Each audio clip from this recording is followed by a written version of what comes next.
ओम नमो भगवते वासुदेवाय। प्रिय भक्तों, आज हम श्रवण करेंगे आषाढ़ मास महात्म के 13वें अध्याय की कथा। भगवान श्री हरि से नारद जी कहने लगे, हे प्रभु, आपने ब्राह्मण, राजा, साधु, व्यापारी, पापी, गोपाल सबके कल्याण की कथा सुनाई, पर क्या कोई साधारण स्त्री भी यदि वह नारी धर्म निभाते हुए भक्ति करे तो क्या वह भी आपको प्राप्त कर सकती है? भगवान श्री विष्णु बोले, हे नारद, यदि कोई स्त्री पति की सेवा करते हुए, संतान का पालन करते हुए, घर के कार्यों में लीन रहते हुए भी मेरा स्मरण, आषाढ़ मास की सेवा और सत्य संकल्प करे तो वह भी उतनी ही शीघ्र मुझ तक पहुंच सकती है जितना कोई मुनि। सुनो, एक स्त्री की कथा सुनाता हूँ। प्राचीन काल में विदर्भ देश में कौशल्या नाम की एक स्त्री थी। उसका पति गरीब पर धर्मनिष्ठ था। पति बीमार पड़ा, घर में अन्न न था। वह नगर के मंदिर में जाकर बोली, हे नारायण, मैं कुछ मांगने नहीं आई, केवल यह कहने आई हूँ कि आषाढ़ मास में यदि कोई स्त्री भी एक तुलसी पत्र से तुझे पूजे तो क्या तू उसकी परीक्षा नहीं लेता? उसने संकल्प लिया, पूरे आषाढ़ मास वह केवल एक बार अन्न, सुबह तुलसी पर जल और रात में एक बार हरि नाम जप करती। साथ ही वह किसी भूखे को भोजन देने का भी प्रयत्न करेगी। कठिन परीक्षा आई। उसका बेटा बीमार पड़ा, घर में आटा न था, किंतु कौशल्या डगमगाई नहीं।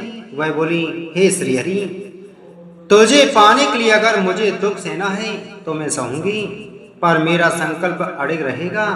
आषाढ़ मास के अंतिम दिन जब उसने तुलसी पर जल चढ़ाया तभी आकाशवाणी हुई, हे कौशल्या, तू साक्षात भक्ति रूपा है।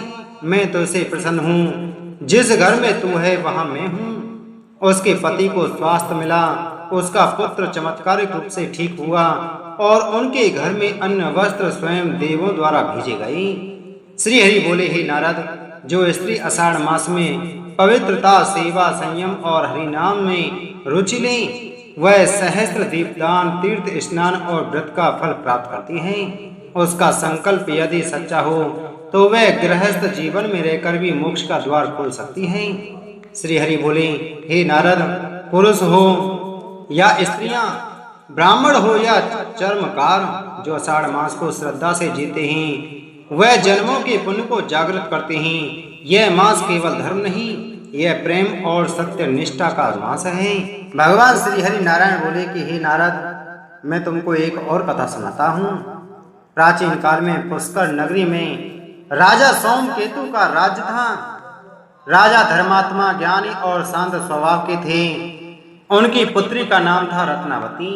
वह अत्यंत रूपवती, विदुषी और सात्विक स्वभाव की थी, परंतु वह एक विशेष गुण से संपन्न थी। वह भक्ति में गहन डूबी हुई थी। उसका मन सांसारिक सुखों से हटकर केवल भगवान श्री हरि की भक्ति में लीन था। जब वह 16 वर्ष की हुई तो उसके विवाह के प्रस्ताव आने लगे। राजा ने पूछा, बेटी, कैसा वर चाहती हो? रत्नावती ने उत्तर दिया, हे पिताश्री, मैं आषाढ़ मास के पूरे 1 माह तक भगवान विष्णु का व्रत, जप और सेवा करूंगी। यदि मेरी भक्ति सच्ची होगी तो भगवान स्वयं मेरे लिए योग्य वर भेजेंगे। राजा ने सहर्ष अनुमति दे दी। आषाढ़ मास के आरंभ में से रत्नावली ने कठोर व्रत लिया। प्रातःकाल पवित्र स्नान किया, भगवान विष्णु का पूजन, सहस्त्र नाम जप किया, तुलसी की सेवा की, निर्धनों को भोजन कराया, एकादशी, प्रदोष और पूर्णिमा का विशेष उपवास रखा। पूरे मास तक उसने श्रृंगार नहीं किया, केवल भगवत ध्यान किया। मास के अंत में गुरु पूर्णिमा के दिन वह मंदिर में बैठकर भगवान की आरती कर रही थी। उसी समय वहां एक ब्रह्मचारी युवराज आया जो दूर देश का था, जिसका नाम था विभुवर। वह स्वयं भगवान श्री हरि का अंशावतार था। जैसे ही उसकी दृष्टि रत्नावती पर पड़ी और रत्नावती की उस पर, दोनों के हृदय में आध्यात्मिक ऊर्जा और दिव्यता का संचार हुआ। राजा सोमकेतु ने ज्योतिषियों से परामर्श किया और पता चला कि वह मिलन दैविक है। रत्नावती और विभुवर का विवाह हुआ और दोनों ने विवाह के बाद भी आषाढ़ मास में भगवत सेवा और व्रत को जीवन भर नहीं छोड़ा। उनका राज्य धर्म, भक्ति और सेवा से भर गया। भगवान श्री हरि नारायण बोले कि हे नारद, आषाढ़ मास में जो कन्या श्रद्धा से व्रत करे, भगवान का जप करे, उसके जीवन में सत्पुरुष का आगमन होता है। जो माता पिता कन्याओं को इस मास में व्रत और पूजन सिखाते हैं, वे स्वयं पुण्य के भागी होते हैं।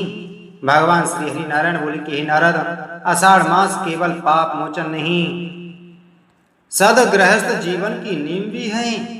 कन्या यदि इस मास में भक्ति करती हैं तो उन्हें जीवन में सतपथ, सच्चा साथी और आध्यात्मिक पूर्ति मिलती है। यह मास नारी शक्ति को भी साधना का अवसर देता है। व्रत सेवा और हरि का नाम दे जीवन को परम शुभ धाम। आषाढ़ मास करे कल्याण, भक्तों को मिले श्री हरि का वरदान। बोलो श्री विष्णु भगवान की जय।